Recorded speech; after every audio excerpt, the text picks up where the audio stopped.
เอาปลาเพื่อนเขาไม่ได้เป็นคนหาเขาเป็นคนไปเอา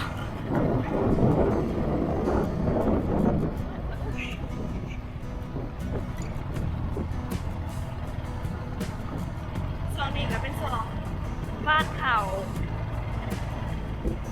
ฝนกระตกปลากำลังขึ้นจ้า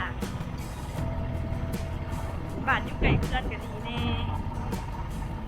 คุณน่ะนี่บอกเป็นบ้านเขาเขากำลังมา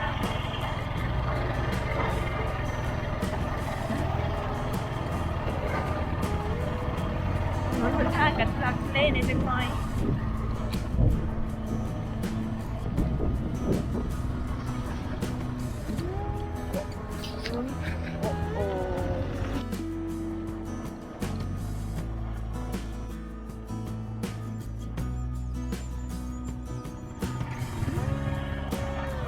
เดี๋ยวไปเบิ่งก่อนพ่อแม่ก็เร็วกลับขึ้นมา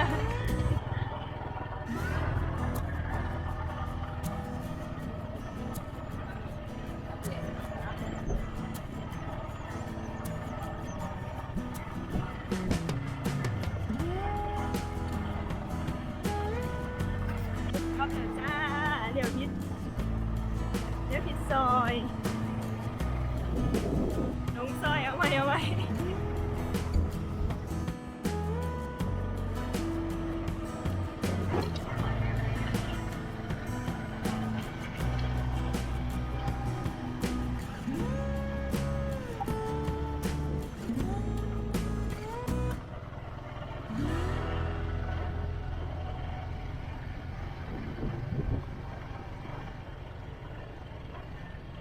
แยกอีกแล้ว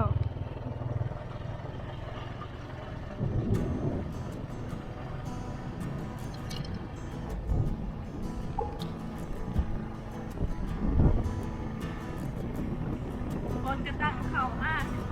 เบิดมา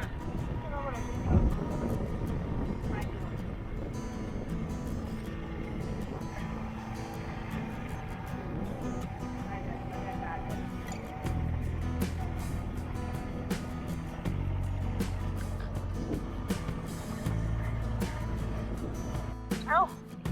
เจอทางข้ามแยกอีกแล้วเป็นทางไหนประมาณนี้เดี๋ยวที่ถึงชมๆเหรอมันลงทางไหนทางเงินพุ่น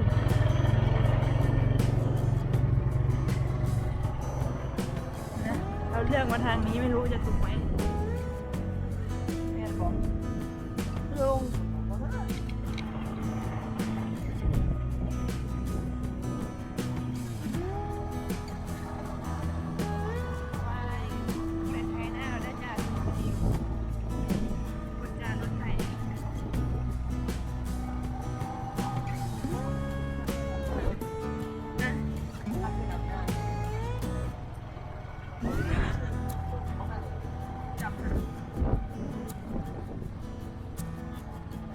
นี่แหละแม่เนี่ย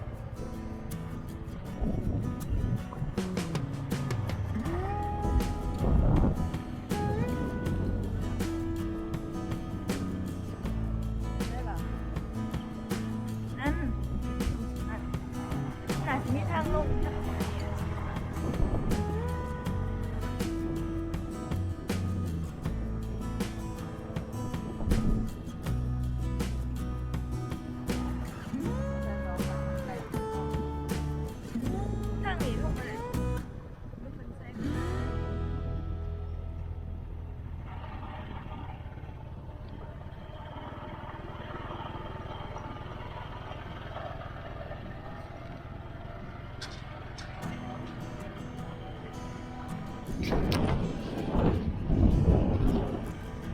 เดินไหมอ่ะ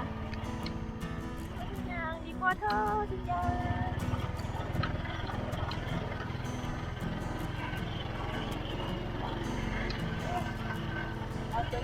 พี่พ่อยรถปะมีหัวมันยางหลาย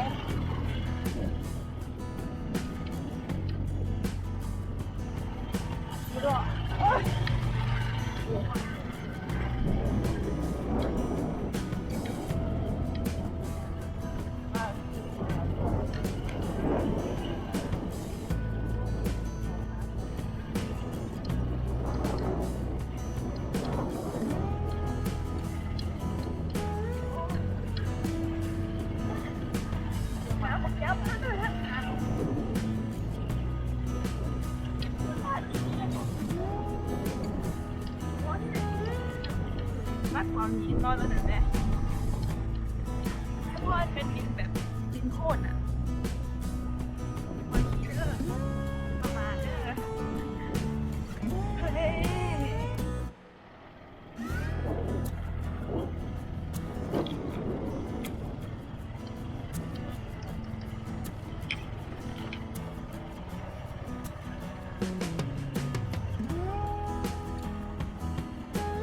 นี่เป็นคลองน้ำโอ้ย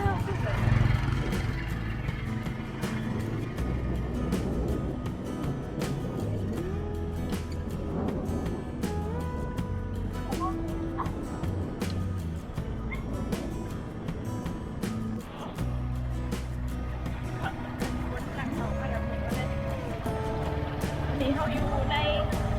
ห้องแรกอันก่อนแน่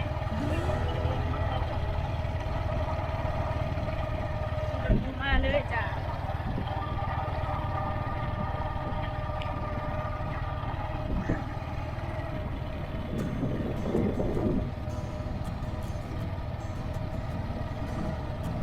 เบิ่งมาเฮาสิเพิ่นอายเพิ่นสิได้ปลาหลายบ่ปลาเขื่อนสุดๆจากเขื่อน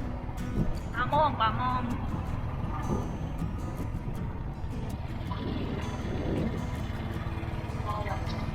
ครับปลาเขื่อนปลาสดๆในปลามอง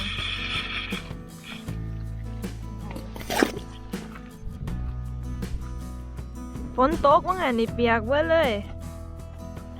เปียกบ่เปียกก็เบิ่งเอานี่ผู้หาปุ๊บเลย ในกล่องมีถือนะ โอ้มันไกลจังสภาพฝนตกมาหอยมันหันฝนก็ตกเปียกมาหยอด ก็รู้ไง ในปลาลายแห้งโอ้ยเครื่องกระสอบปลาเมื่อกันเฮานี่ค่ะปลามาหอดเพื่อนแล้วเต็มกะละมังเลย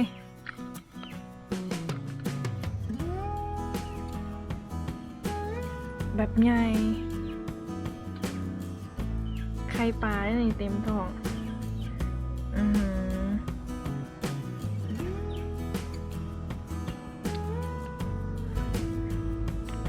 ปลานี่ก็มี